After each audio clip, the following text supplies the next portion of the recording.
Good morning, my dear brothers and sisters, and good morning also to those who are following us online.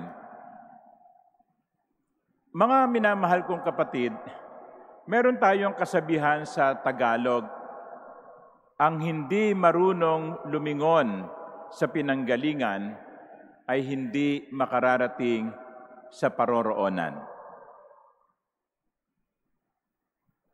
Ito'y nagpapaalaala sa atin ng ating obligasyong tumanaw ng utang na loob.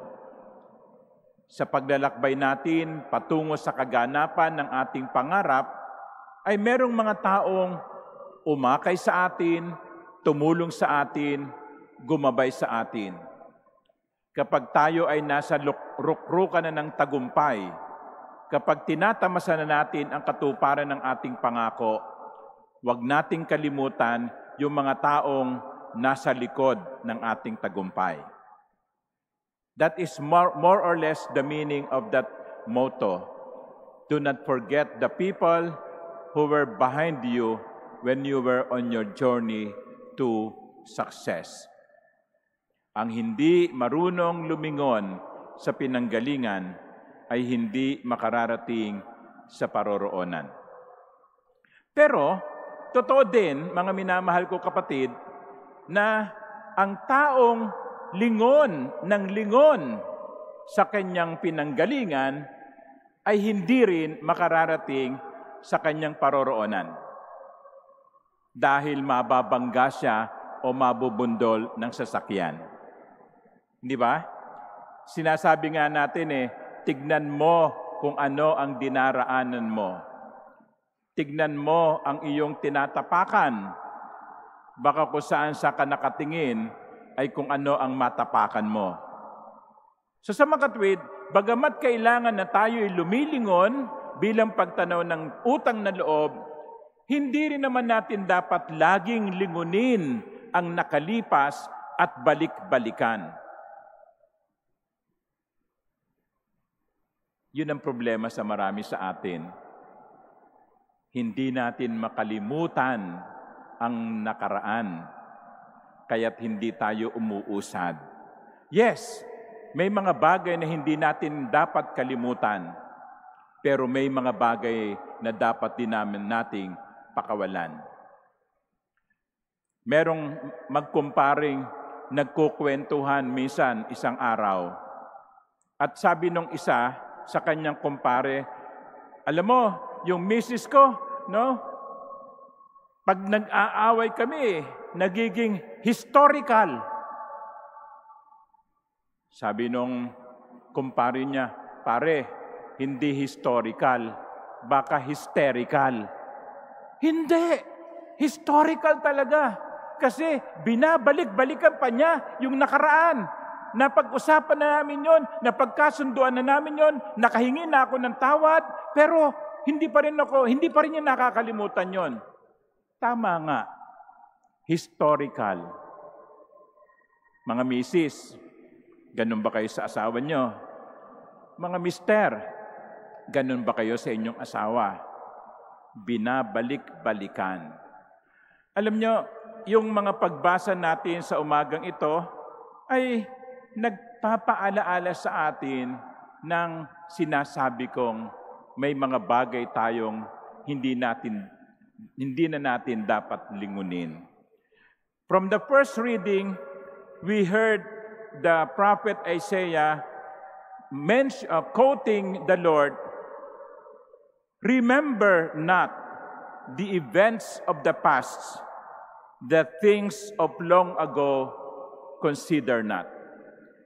Mas maganda po sa Tagalog Sa Tagalog, ang sinasabi, ang mga nangyari noong unang panahon, ilibing sa limot.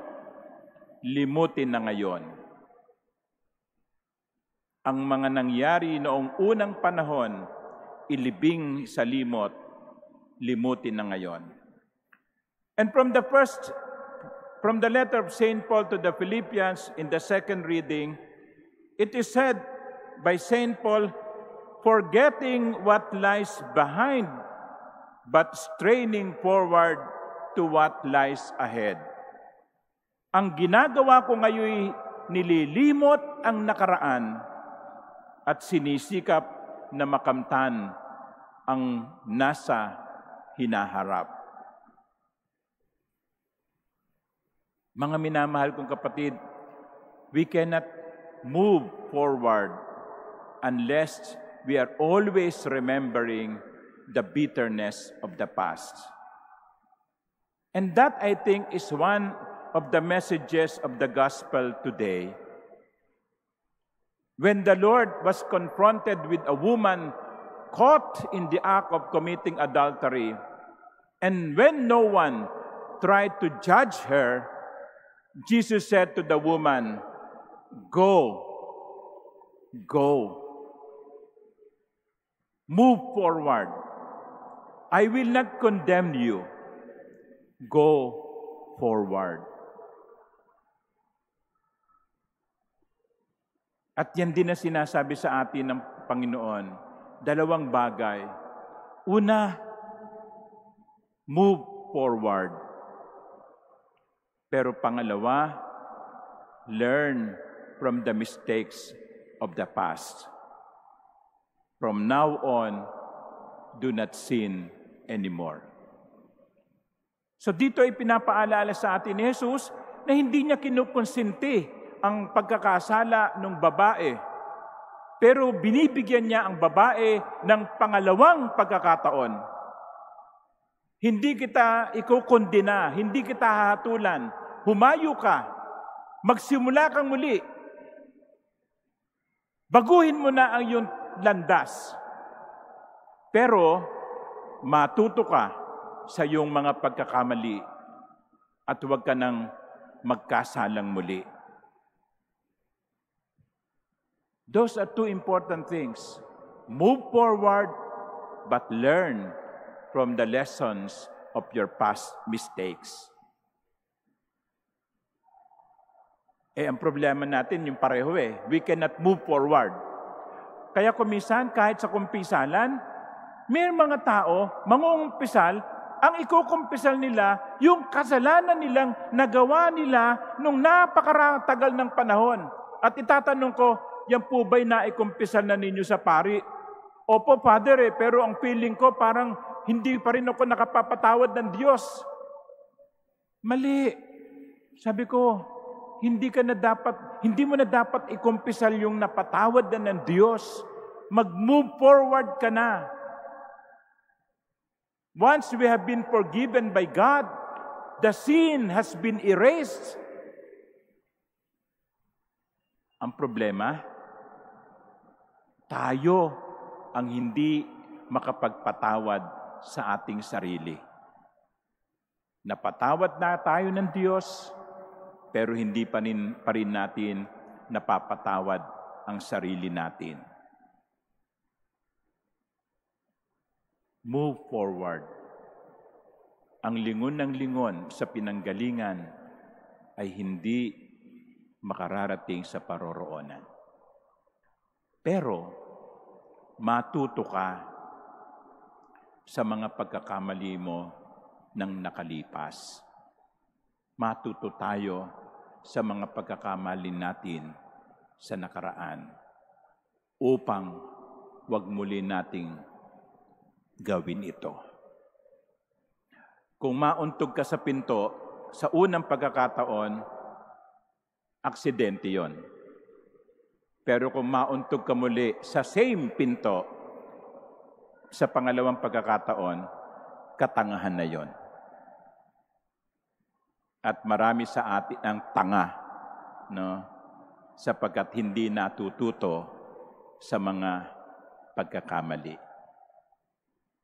Ulitin ko, hindi kinunduna ng Panginoon ang babae, pero hindi niya kinonsinti ang kanyang pagkakamali. Sa halip, binigyan niya ito ng pangalawang pagkakataon at sana matuto sa aral ng nakaraan. My dear brothers and sisters, the message to us of the gospel is the same. God loves us so much that He gives us second chance, third chance, and so many chances afterwards. Sana naman matuto na tayo. Amen.